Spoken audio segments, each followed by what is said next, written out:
Hello, ESL learners! Today, we're diving into 10 things in English that just don't make sense and confuse everyone learning it as a second language. English can be a fascinating language, but it also has its share of quirks and inconsistencies. We understand these challenges can be frustrating, but you're not alone. This video will help demystify some common linguistic puzzles. Let's break them down and explore why they often trip people up. First up are idioms, phrases where the meaning isn't obvious from the individual words. They're expressions whose meaning cannot be deduced from the literal definitions. Take kick the bucket, which surprisingly means to die. It's a figurative expression, not literal. Another common one is break a leg, meaning good luck.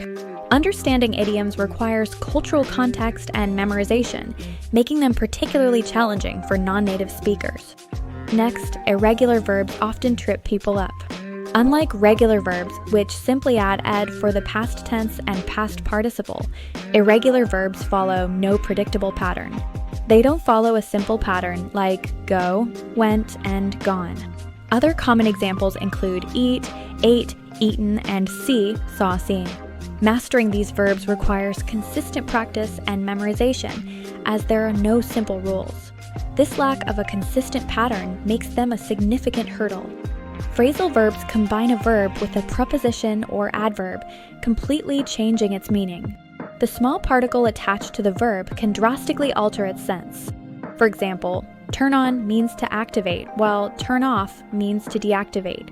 Turn up can mean to arrive or increase volume. Turn down can mean to refuse or decrease volume. These combinations often have meanings not obvious from the individual words, making them a significant challenge. Silent letters are another common source of confusion. These are letters that appear in a word's spelling but are not pronounced, often due to historical linguistic changes. Words like night have a silent K, and psychology begins with a silent P, making pronunciation tricky. Other examples include the B in doubt or thumb, and the W in right. Learners must memorize which letters are silent, as there are no consistent rules, leading to many pronunciation errors. Homophones are words that sound alike, but have different meanings and spellings, such as there, and there. These can easily lead to misunderstandings. There indicates possession, there refers to a place, and there is a contraction of they are. Another common set is to, and to. Distinguishing between these words requires careful attention to context and spelling, which can be a significant challenge.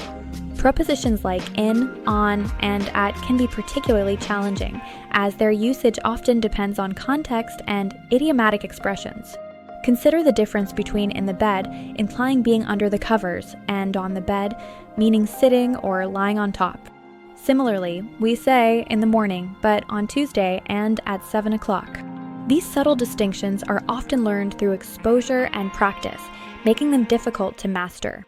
English spelling rules are notoriously inconsistent. The classic I before E except after C rule has many exceptions, making it hard to rely on. For instance, words like weird, seas, and foreign all break this supposed rule.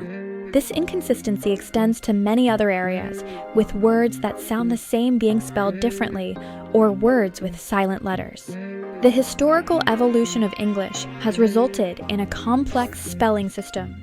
Pronunciation inconsistencies also pose a challenge. The word read, for instance, is spelled the same, but pronounced differently depending on whether it's present or past tense.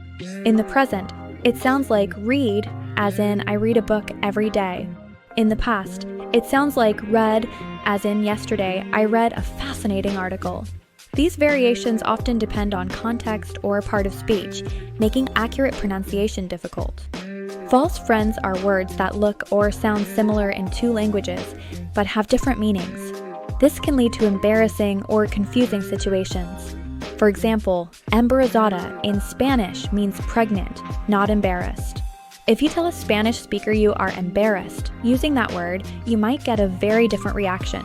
Another common false friend is sensible in English, meaning practical, while in Spanish, sensible means sensitive. Always be cautious when a word looks familiar. Finally, article usage, knowing when to use a and or no article at all, can be incredibly complex and often depends on subtle nuances. Generally, is used before consonant sounds and before vowel sounds for indefinite singular nouns.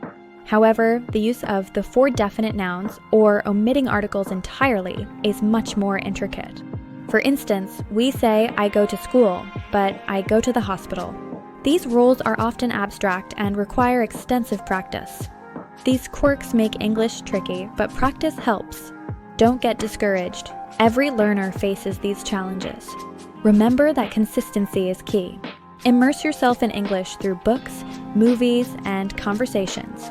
Pay attention to context and don't be afraid to make mistakes. They are part of the learning process. With dedication and continuous effort, you will gradually overcome these linguistic puzzles and become more confident. Subscribe for more tips and keep practicing.